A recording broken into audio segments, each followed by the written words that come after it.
नमस्कार साथियों, स्वागत है आपका BHU BHD चैनल में। तो हम लोग जयशंकर प्रसाद जी से महत्वपूर्ण प्रश्न कर रहे थे। तो आप लोगों की परीक्षाएं भी संभवतः 2 या 4 तारीख को हैं। तो वही अब देखते हैं। जयशंकर प्रसाद का आज अंतिम प्रश्न है। इसको करने के पश्चात हम लोग जो अन्य कागजात के बच रहे हैं, कोशिश प्रयास करेंगे कि जल्द ही उनके प्रश्नोत्तर करा दें, और व्याख्या का देखता हूँ तो उसकी PDF अवेलेबल करा दूंगा। तो सर्वप्रथम हम लोग ये महत्वपूर्ण प्रश्नों को देख लेते हैं।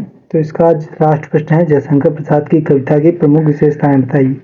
ये प्रश्न इस प्रकार से भी पूछा जा सकता है कि इनकी काव्य कला का निरूपण कीजिए या इनकी काव्यगत विशेषताओं का उल्लेख कीजिए। ठीक है, तो प्रश्न की भाषा चेंज हो सकती है, इसीलिए आप लोग देखे रहिएगा। तो आइए इसका उत्तर देखते हैं। जयशंकर प्रसाद हिंदी कवि, नाटककार, उपन्यासकार तथा निबंधकार थे। वे हिंदी के छायावादी युग के 4 प्रमुख स्तंभों में से एक हैं। प्रसाद जी के समान सौंदर्य के प्रेमी कवि बहुत ही विरले हैं, और पार्थिव सौंदर्य को स्वर्गीय महिमा से मंडित करके प्रकट करने की सामर्थ्य तो इतनी है और किसी में हो ही नहीं सकती। आचार्य हजारी प्रसाद द्विवेदी का यह कथन विश्व साहित्य को कामायनी जैसे महाकाव्य ग्रंथ प्रदान करने वाले छायावादी कवि जयशंकर प्रसाद के लिए कहा गया है। प्रसाद जी निश्चय ही आधुनिक हिंदी साहित्य के कलाकार हैं। इस पारसमणि को पाते ही द्विवेदी युग का लौह काव्य छायावाद की कंचनी कांति से दैदीप्यमान उठा। ठीक है, ये हजारी प्रसाद द्विवेदी जी कहते हैं। उनकी काव्यगत विशेषताएं निम्नवत हैं। तो ये तो भूमिका हो गई। अब इनकी भाव पक्षीय विशेषताएं देखेंगे और फिर शिल्पगत विशेषताएं देखेंगे। पहला है प्रेम और सौंदर्य। प्रसाद जी सौंदर्य और प्रेम के कुशल चितेरे हैं। वे प्रेम की अभिव्यक्ति लौकिक पृष्ठभूमि से प्रारंभ करते हैं। वे क्रमशः उठता हुआ अलौकिकता की सीमा तक पहुंच जाता है। आंसू उनका लौकिक प्रेम अलौकिकता का रूप धारण करके विश्व मंगल की कामना करने लगता है। उसकी समस्त विश्व वेदना से व्यथित दिखाई देने लगता है। प्रसाद जी के काव्य में सौंदर्य के स्थल जगह जगह विद्यमान है। कामायनी में ही एक स्थान पर श्रद्धा का रूप अद्वितीय है।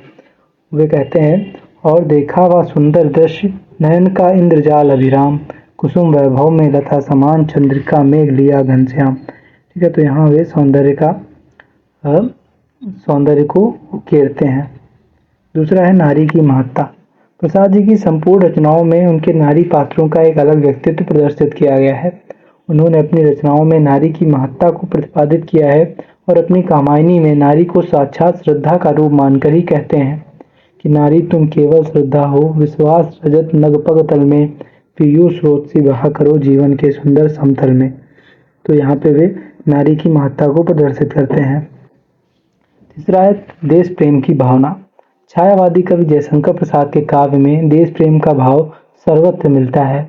देश प्रेम में प्रसाद की छायावादी काव्य शैली से मधुरता और कोमलता का संचार होने लगता है। वे कहते हैं, अरुण या मधुमय देश हमारा, जहाँ पहुंच अनजान क्षितिज को मिलता है एक सहारा। चौथा है प्रकृति प्रेम। छायावाद युग में ही हिंदी कविता में प्रकृति चित्रण का व्यापकता प्राप्त हुई और प्रकृति के सुंदर मनोमुग्धकारी चित्र भी अंकित किए गए। आरंभ में प्रेम और यौवन के मादक कवि प्रसाद जी भी प्रकृति की ओर आकृष्ट हुए। उन्होंने प्रकृति का मानवीकरण किया। उन्होंने कहा, बीती विभावरी जागरी, अंबर पनघट में डुबो रही तारा घटूसा नागरी। ठीक है, तो यहाँ पे उन्होंने प्रकृति का मानवीकरण किया है। अनुभूति की गहनता।